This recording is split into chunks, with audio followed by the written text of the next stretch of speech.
e manda às 7 igrejas: Éfeso, Esmirna, Pérgamo, Tiatira, Sardes, Filadélfia e Laodiceia. Voltei-me para ver quem falava comigo, e voltado vi 7 candeeiros de ouro, e no meio dos candeeiros um semelhante a filho de homem. Até aqui. Capítulo 3, verso 14. Ao anjo da igreja em Laodiceia escreve: estas coisas diz o Amém, a testemunha fiel e verdadeira, o princípio da criação de Deus. Conheça as suas obras, que nem és frio nem quente. Quem dera fosses frio ou quente. Assim, porque és morno e nem és quente nem frio, estou a ponto de vomitar-te da minha boca, pois dizes: estou rico e abastado, e não preciso de coisa alguma. E nem sabes que tu és infeliz, sim, miserável, pobre, cego e nu. Aconselho-te que de mim compres ouro refinado pelo fogo, para te enriqueceres, vestiduras brancas para te vestires, a fim de que não seja manifesta a vergonha da tua nudez, e colírio para ungir os teus olhos, a fim de que vejas. Eu repreendo e disciplino a quantos amo. Sê, pois, zeloso e arrepende-te. Eu repreendo, então, e disciplino a quantos amo. Eis que estou à porta e bato. Se alguém ouvir a minha voz e abrir a porta, entrarei em sua casa e cearei com ele, e ele comigo. Ao vencedor dar-lhe-ei sentar-se comigo no seu trono, no meu trono, assim como também eu venci e me sentei com meu Pai no seu trono. Quem tem ouvidos, ouça o que o Espírito diz às igrejas. Amém. Irmãos, permita-me situar geográfica, histórica e cronologicamente esse fato antes de entrar na exposição do texto. Já haviam passado pelo Império Romano César Augusto, Tibério César, Calígula e Cláudio. Agora assume o governo de Roma, no ano 54 da era cristã, o imperador Nero.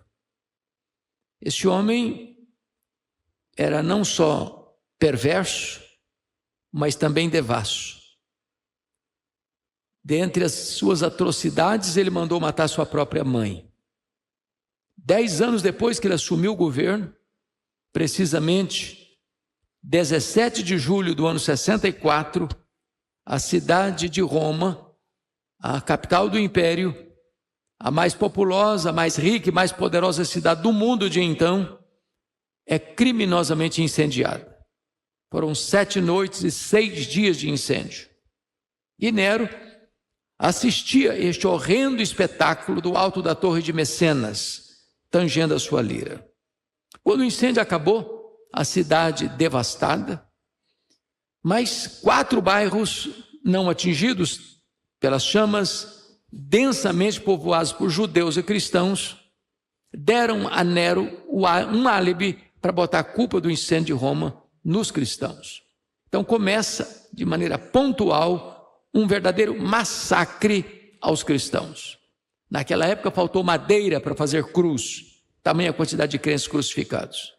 Quando não havia mais madeira, os crentes eram amarrados nos postes, cobertos de piche e queimados vivos para iluminar as noites de Roma. Um verdadeiro banho de sangue. 2 anos depois, ano 66, explode a guerra judaica. Isso porque uma sinagoga judaica fora profanada em Cesareia Marítima, e os zelotes, que nunca foram favoráveis ao governo de Roma em Israel, se rebelaram. E começa então essa guerra, que vai se tornar uma grande tragédia para Israel, culminando na destruição de Jerusalém e também na diáspora dos judeus. Isso ocorre no ano 66. No ano 67, no governo de Nero, são martirizados os apóstolos Paulo e Pedro. No ano 68, ano seguinte, Nero é deposto pelo Senado romano. E então, na sua angústia e desespero, comete suicídio. Ano 70, 2 anos depois, o cerco de Jerusalém acontece. E o general Tito Flávio, que foi enviado para lá em 66, na Guerra Judaica, invade Jerusalém, destrói Jerusalém, incendeia o templo de Jerusalém, cumprindo a profecia de Jesus, não ficando pedra sobre pedra, e dispersa os judeus para a mais longa diáspora de todos os tempos, desde o ano 70 a 14 de maio de 1948, quando Israel retorna ao seu território. Nesse mesmo ano 70, o imperador Vespasiano inaugura em Roma o Coliseu, chamado Coliseu Romano, o Anfiteatro da Morte, que na festa de inauguração, 100 dias de inauguração, 10.000 cristãos foram mortos com requinte de crueldade. Então chega o ano 69 a 81, esse mesmo general que destruíra Jerusalém, agora é conduzido à proa do Império Romano como imperador romano e governa de 79 a 81. Em 81 assume o governo Domiciano, que governa até 96. E Domiciano foi tão mau e tão perverso que ele foi considerado um segundo Nero ou Nero redivivo. É este imperador que deporta o apóstolo João, então pastor da igreja de Éfeso, capital da Ásia Menor, para uma ilha vulcânica do Mar Egeu, uma colônia penal chamada Ilha de Pátmos. É bom destacar que a essas alturas, nenhum apóstolo já estava mais vivo, exceto João. Todos os outros apóstolos já estavam mortos, e todos mortos pelo viés do martírio. Certamente a intenção de Domiciano era calar a voz do último apóstolo de Jesus. A intenção dele era encurralá-lo numa ilha cercada do mar por todos os lados, para ali em trabalhos forçados morrer na solidão, fechando-lhe todas as portas da terra. Entretanto, quando todas as portas da terra se fecharam para João, Deus abriu-lhe uma porta no céu e disse: sobe para aqui, que eu te mostrarei as coisas que devem acontecer. E então era um dia de domingo, diz a Bíblia, era o dia do Senhor, quando João nesta ilha escuta uma voz atrás dele como uma voz de trombeta, dizendo: o que vês, escreve em livro e manda às 7 igrejas, Éfeso, Esmirna, Pérgamo, Tiatira, Sardes, Filadélfia e Laodiceia. Quando ele se volta para ver quem falava com ele, ele não vê quem falava com ele. Ele vê os 7 candeeiros, ele vê as 7 igrejas, e no meio das igrejas, um semelhante a filho de homem. Em outras palavras, o mundo só pode ver Jesus na igreja e através da igreja. Mas este Jesus que João vê, não é mais aquele Jesus suando sangue, chorando, prostrado com o rosto em terra, angustiado até a morte do Getsêmani. O Cristo que João vê agora não é mais aquele Cristo cuspido e esbordoado do sinédrio judaico. O Cristo que João vê agora não é mais aquele Cristo espancado e vilipendiado do pretório romano. O Cristo que João vê agora não é mais aquele Cristo que caminha exangue pelas estreitas e apinhadas ruas de Jerusalém, sob os apupos e vaias de uma multidão ensandecida. O Cristo que João vê agora não é mais aquele Cristo pregado naquele lenho maldito. O Cristo que João vê é o Cristo vencedor e vitorioso. Seus cabelos não estão mais cheios de sangue e poeira, mas são brancos como a alva, lã e como a neve. Seus olhos não estão mais empapuçados de sangue, mas são como chamas de fogo.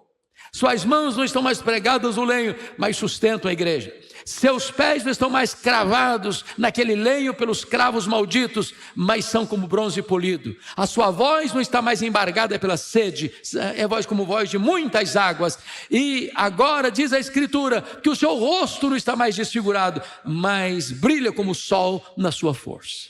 Quando João vê o Cristo da glória, diz a Bíblia, sendo ele o apóstolo mais próximo de Jesus, cai como morto aos seus pés.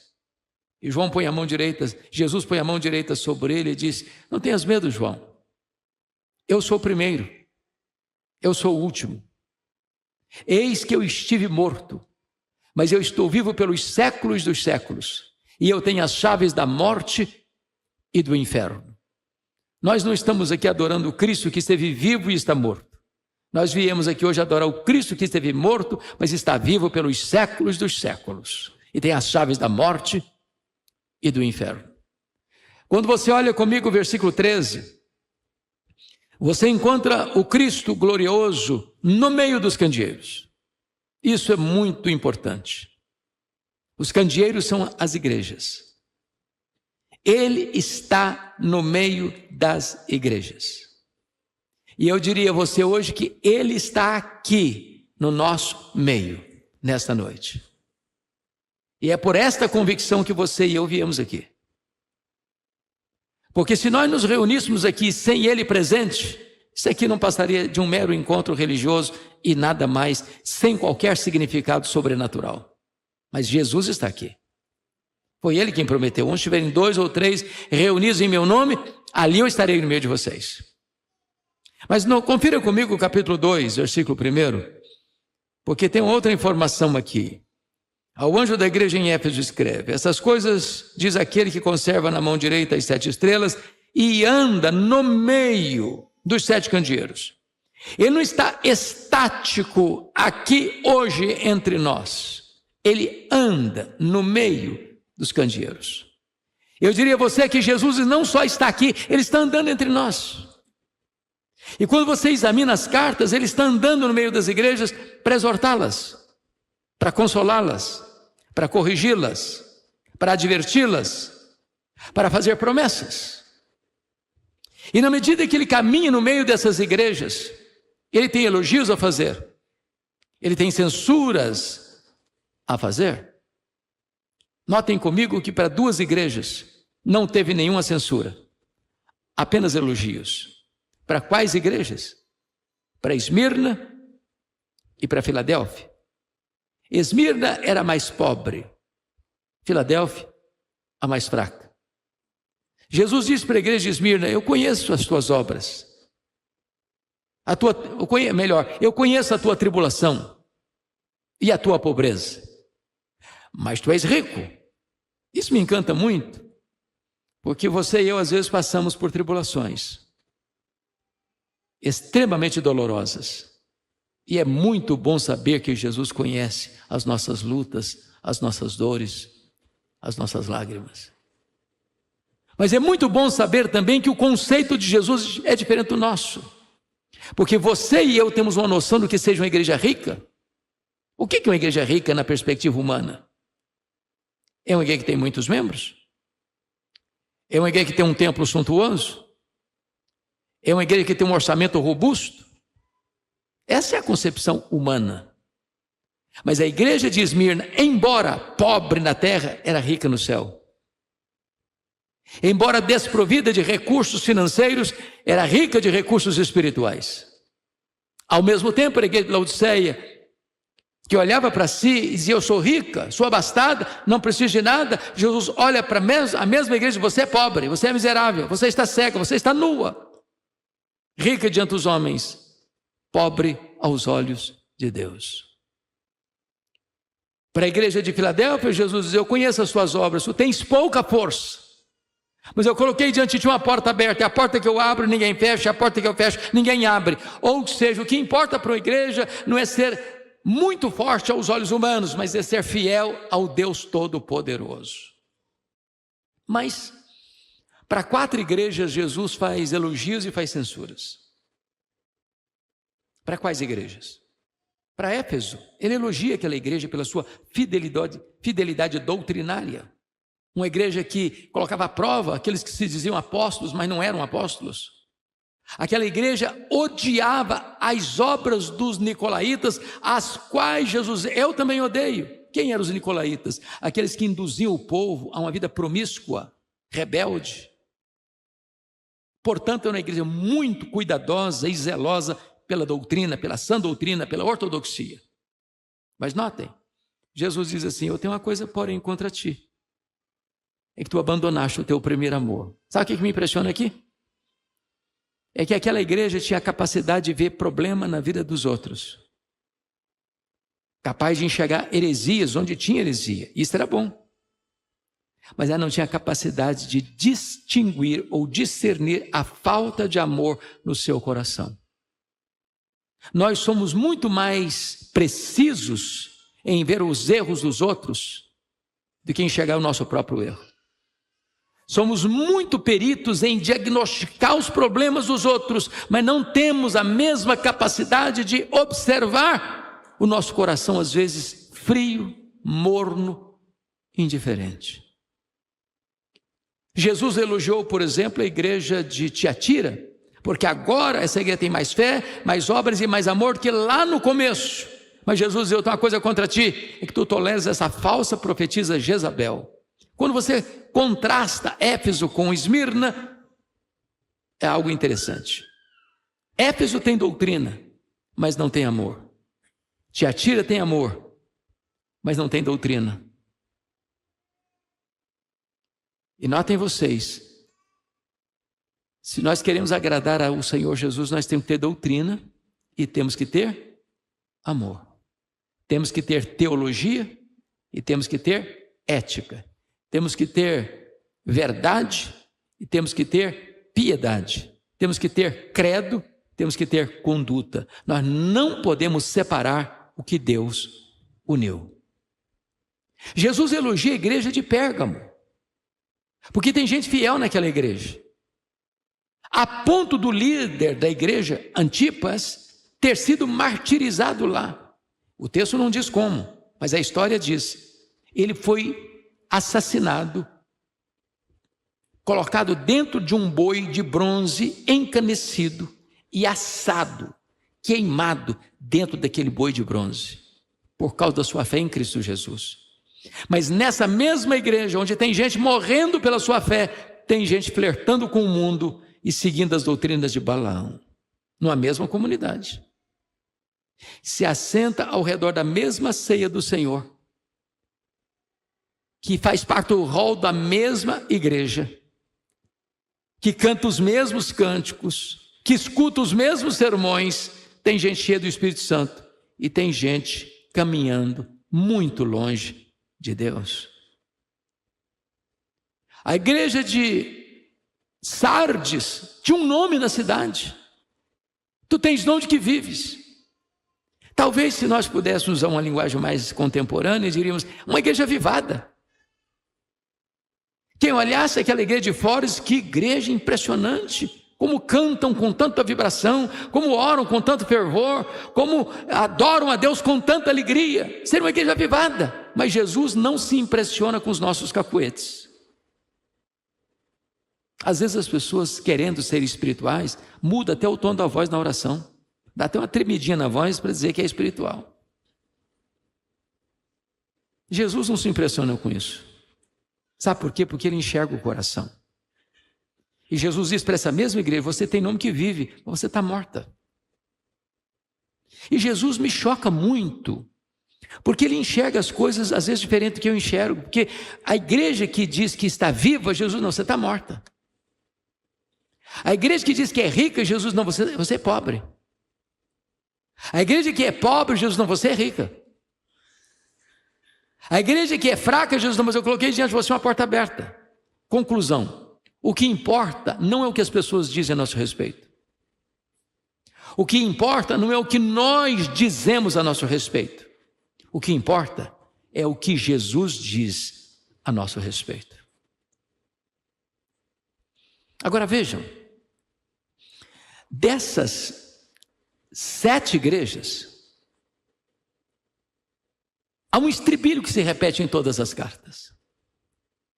E o estribilho é este: eu conheço, eu conheço, eu conheço, eu conheço, eu conheço, eu conheço, eu conheço. Para 5 dessas 7 igrejas, Jesus usa a mesma expressão: eu conheço as tuas obras. Para a igreja de Éfeso, para a igreja de Tiatira, de Sardes, de Filadélfia e Laodiceia. Em outras palavras, ele conhece aquilo que as pessoas mais próximas de nós não conhecem. Aquilo que guardamos num cofre a 7 chaves, ele conhece. Nada fica oculto diante daquele cujos olhos são como chama de fogo. Mas para duas igrejas ele vai usar uma outra expressão. Por exemplo, para a igreja de Esmirna, a igreja mais pobre, ele diz: eu conheço a tua tribulação e a tua pobreza. E para a igreja de Pérgamo ele vai usar: eu conheço o lugar onde tu habitas, onde está o trono de Satanás. Isso me choca. E a pergunta é: por que aquela igreja recebe esta informação de que ali está o trono de Satanás? Vocês já devem ter lido sobre isso, que Pérgamo era a segunda maior cidade da Ásia Menor, só perdia para Éfeso, que era a capital. Mas quando o imperador romano estava numa campanha para a construção de templos, a adoração do imperador como uma divindade, Pérgamo ganhou a concorrência de Éfeso. E Pérgamo foi a primeira cidade da Ásia Menor a adorar o imperador romano como uma divindade. Então, possivelmente, o que Jesus está querendo dizer é o seguinte: qualquer lugar onde um homem é colocado no pedestal, onde um homem é venerado, aí está o trono de Satanás, porque todo humanismo idolátrico é satânico. Deus não divide a sua glória com ninguém. Segundo lugar, por que Jesus disse que o trono de Satanás estava lá? É porque Pérgamo era a sede do culto a Esculápio. Esculápio era o conhecido deus da cura. O símbolo de Esculápio era uma serpente. Caravanas do mundo inteiro iam a Pérgamo para serem curadas por Esculápio. É por isso que até hoje, quando você vai ao seu médico, você vai vê-lo um jaleco branco com o símbolo de uma serpente. Isso vem de Esculápio, isso vem de Pérgamo. Talvez o que Jesus está querendo nos informar então é que qualquer pessoa que se curvar diante de um ídolo, seja ele real, concreto, tangível ou imaginário, ali está o trono de Satanás. Porque o ídolo é nada, diz Paulo, mas o que está por trás do ídolo são os demônios. O que me impressiona é que onde Satanás tem um trono, ali Jesus estabelece uma igreja para adorar o Rei dos Reis, o Senhor dos Senhores. Nós vivemos num território contaminado, poluído, minado pela idolatria, pelo satanismo, pelo ocultismo. Mas bendito seja Deus, mesmo num território tão hostil, a igreja de Cristo floresce para a glória do Senhor. Destaco agora o capítulo 3, versículo 14 a 22. Porque notem vocês que se para outras 6 igrejas houve elogios e algumas censuras, para a igreja de Laodiceia não tem nenhum elogio, apenas censura.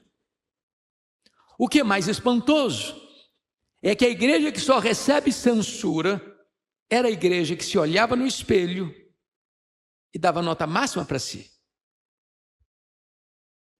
Era a igreja que tinha a melhor autoavaliação. Todos os quesitos eram ticados positivamente. E ela dizia de si mesma: eu estou rica e abastada, eu não preciso de coisa nenhuma. Ela superdimensionava o seu valor e a sua importância. E nesta carta, há 3 coisas dignas de destaque que passo a trazer à memória esclarecida de vocês. Primeiro, Jesus faz um diagnóstico.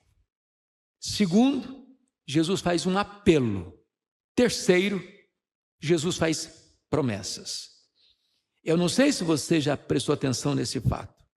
Por que Jesus usou as figuras que usou nesta carta? Por exemplo, frio, morno, quente, vestes brancas, ouro puro, colírio. Por que ele usou essas imagens? Fortuitamente, casualmente, ou intencional e propositadamente? Aqui Jesus nos ensina algo muito importante. Nós estamos numa cidade, precisamos conhecer a cidade, o tamanho dela, a cultura dela, o comércio dela, a indústria dela, os recursos pecuniários financeiros dela. Porque às vezes nós estamos numa cidade, mas nós não conhecemos a cidade onde estamos.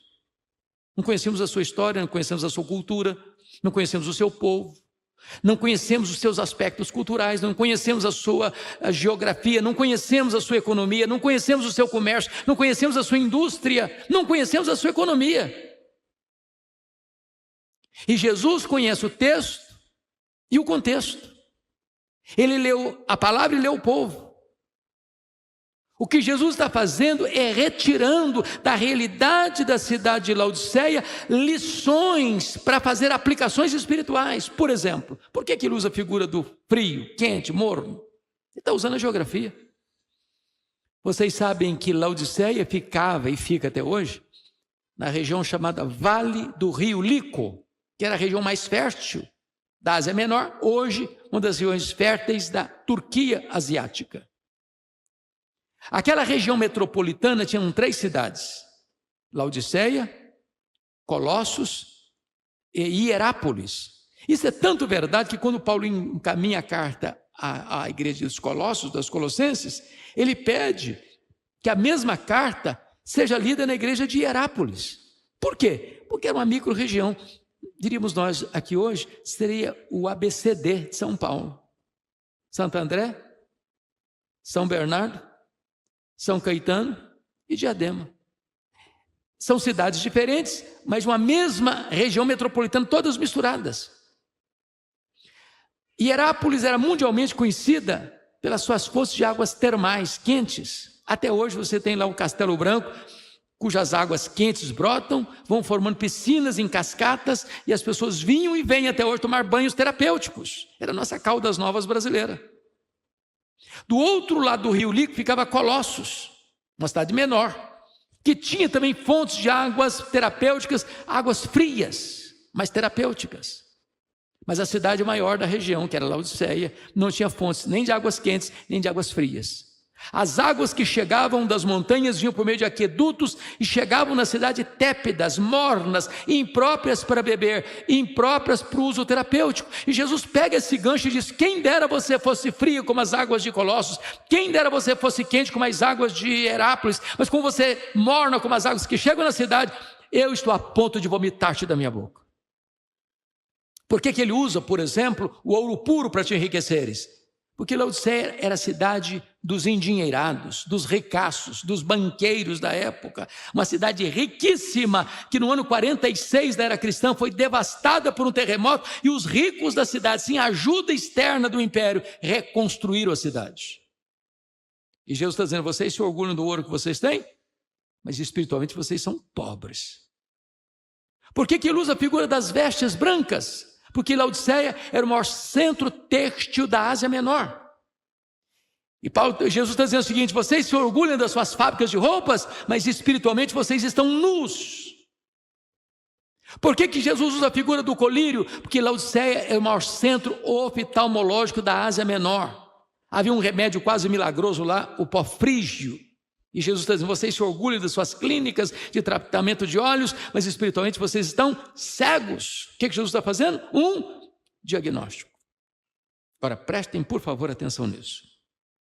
O que mais nos choca nessa igreja que está causando náuseas em Jesus, não é o que ele vê, é o que ele não vê.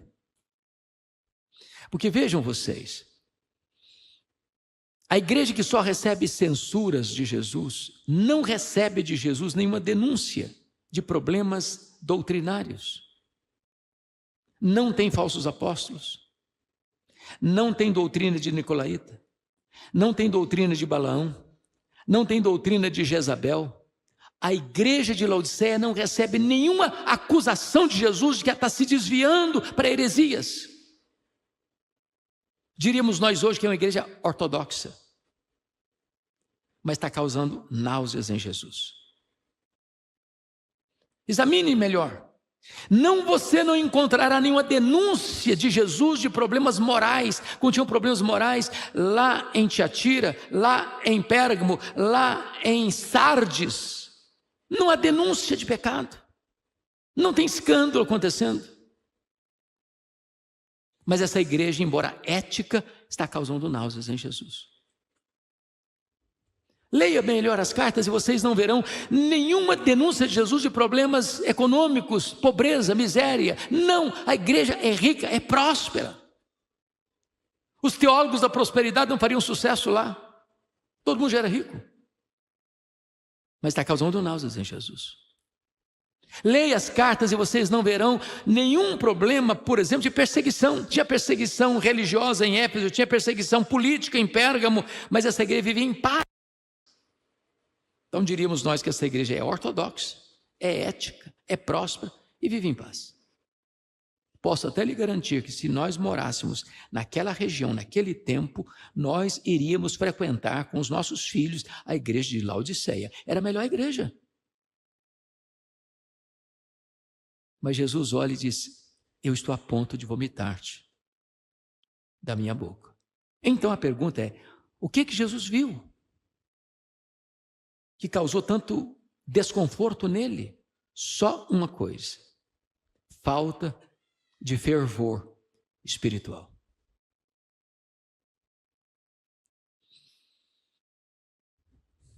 Permita-me dizer isso a vocês. Depois de percorrer todos os estados brasileiros, depois de pregar em mais de 1.500 igrejas no nosso país, das mais diversas denominações, desde igrejas ultraconservadoras a igrejas ultrapentecostais. Sabe o que é uma igreja ultraconservadora? Se uma mosca voar na hora do culto, você escuta. É um silêncio sepulcral.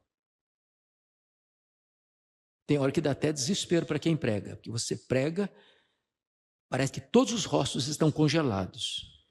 Não há um sorriso, não há um franzir da testa, não há mudança de olhar, e você não sabe se você está sendo ouvido. Sabe o que é uma igreja ultrapentecostal?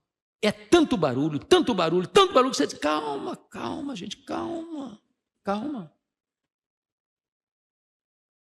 Sabe o que eu tenho aprendido?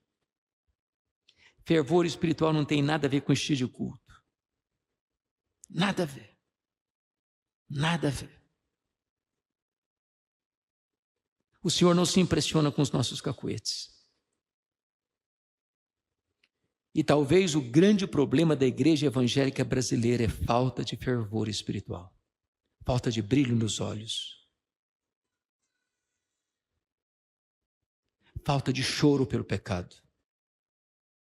Falta de genuíno arrependimento. Falta de sede de Deus, mais do que das bênçãos de Deus.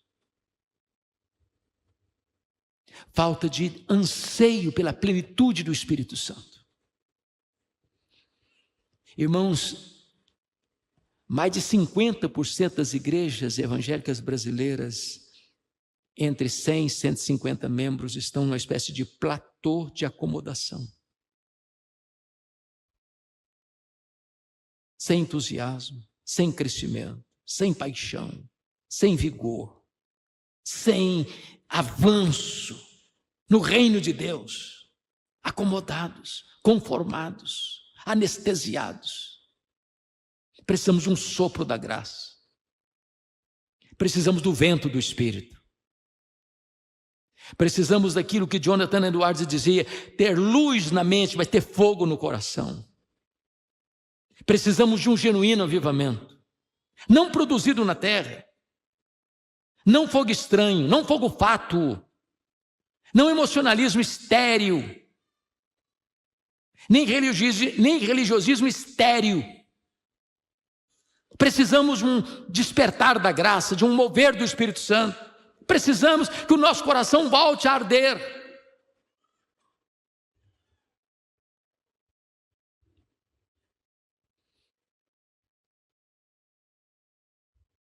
Depois que Jesus faz esse diagnóstico, ele vai fazer um apelo. E ele começa o apelo no verso 18 assim: aconselho-te. E Jesus é tão sensível conosco que ele é o Senhor da igreja, ele é o cabeça da igreja, ele é o dono da igreja, ele podia dar uma ordem peremptória: Mas ele começa com um conselho: aconselho-te. Que tu compres de mim ouro refinado pelo fogo para te enriqueceres, vestiduras brancas para te vestires, a fim de que não seja manifesta a vergonha da tua nudez, colírio para ungir os teus olhos, a fim de que vejas. O que é que Jesus está dizendo? O que Jesus está dizendo é que ele está oferecendo a solução para o problema de falta de fervor. Ele está dizendo: aconselho-te que tu compres de mim, que tu compres de mim, que tu compres de mim. O produto que ele tem é essencial e o preço é de graça. O que ele está querendo dizer é o seguinte: você está precisando de fervor, não busque na heterodoxia, não busque no experiencialismo heterodoxo, não busque no misticismo, não busque nas experiências múltiplas que levam as pessoas tantas vezes aos descaminhos da fé. Busque a Jesus, busque a Jesus, busque a Jesus. É só Ele que pode aquecer o coração, é só Ele que pode inflamar a nossa alma, é só dele que pode ser derramado o Espírito Santo, só Ele pode produzir o despertamento da sua igreja.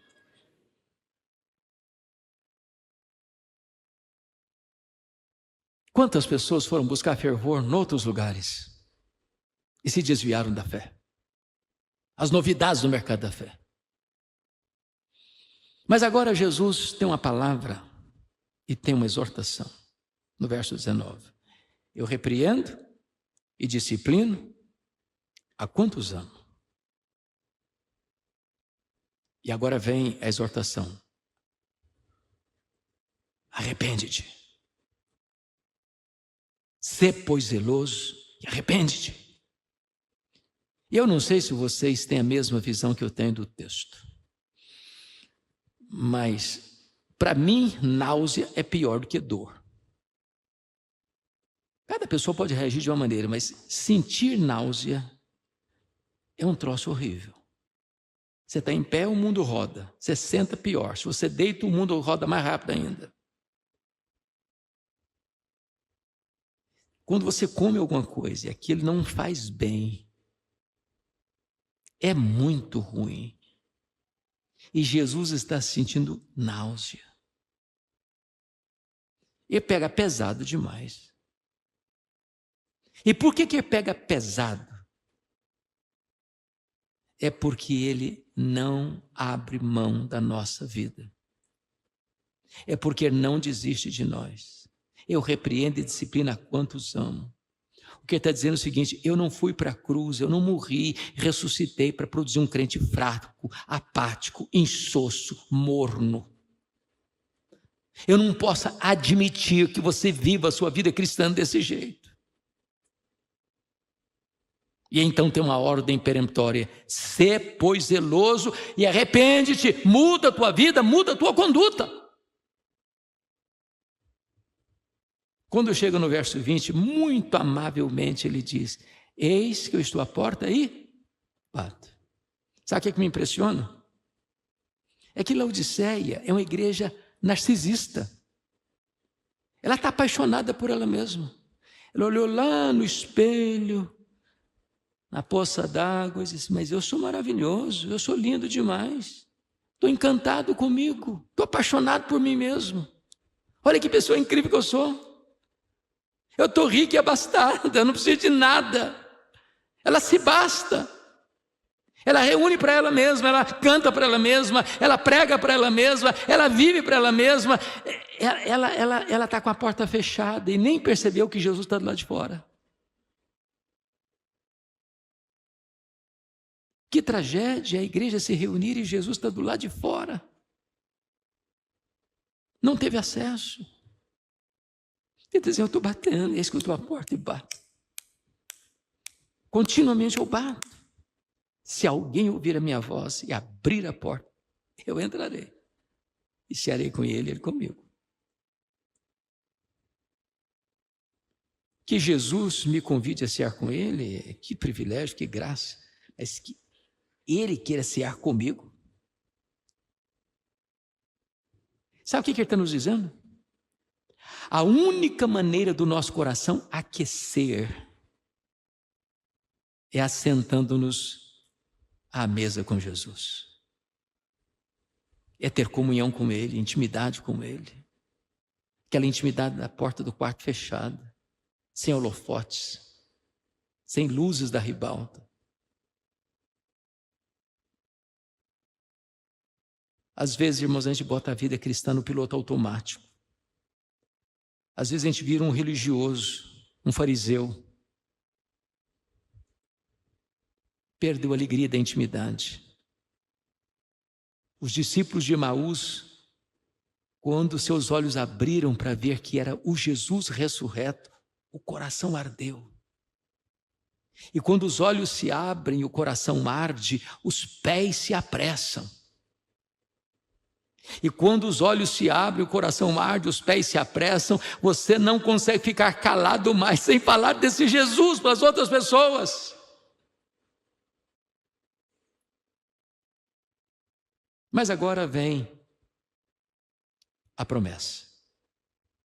E no verso 14 ele diz por que ele tem competência para fazer promessa. Estas coisas diz o amém. Sabe o que significa isso? Jesus é a última palavra de Deus para você.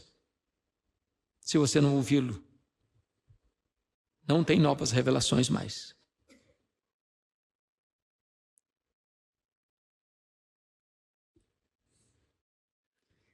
Estas coisas do amém.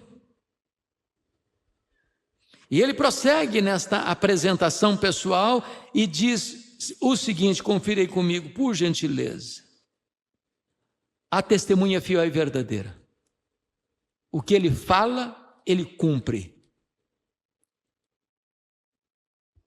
O princípio da criação de Deus, sabe o que significa isso? Ele foi o agente da criação, porque tudo foi feito por intermédio dele, sem ele nada do que foi feito se fez.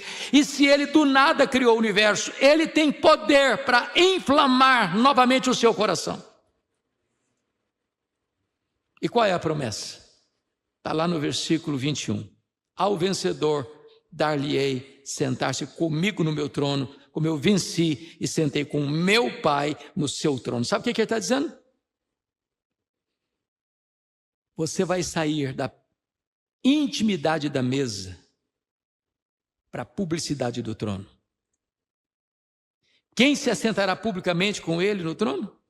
Quem assentou-se intimamente com ele à mesa.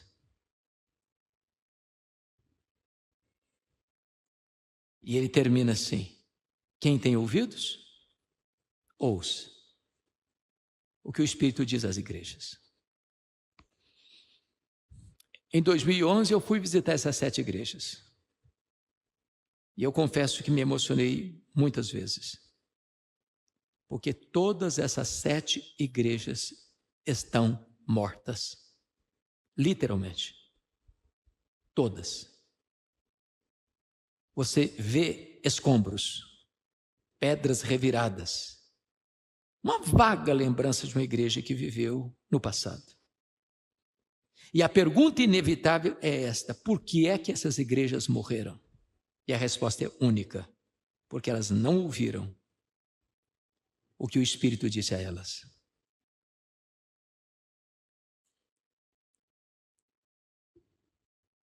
Que dia que é hoje da semana? 10. Dia 10. Pois bem, daqui a pouquinho nós vamos comemorar mais um aniversário da Reforma Protestante.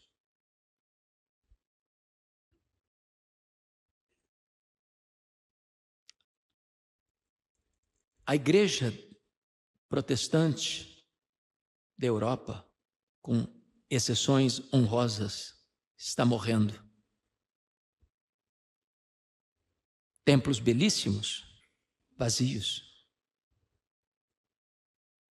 Templos belíssimos, vendidos e transformados em bares, em museus, vendidos e transformados em mesquitas muçulmanas. E por que as igrejas na Europa estão morrendo?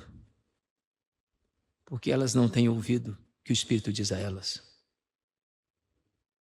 Você vai para a América do Norte e existem as chamadas dead churches, igrejas mortas. Todas as denominações históricas, todas, estão perdendo membros ano após ano. Belíssimos patrimônios, sem gente.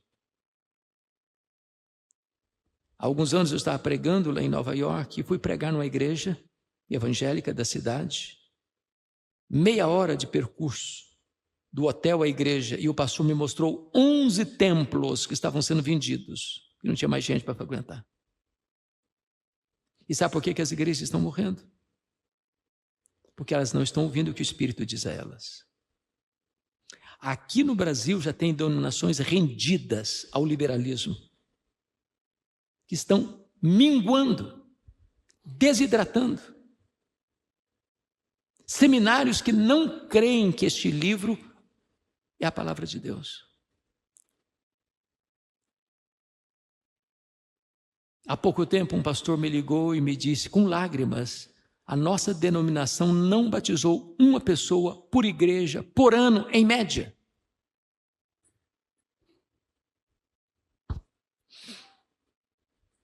Por outro lado, você vê mega templos, mega igrejas, lotadas e multidões, mas não tem evangelho. Não tem evangelho. Não tem boas novas de salvação. Se prega sobre prosperidade, sucesso, curas e milagres, muitos deles às vezes forjados.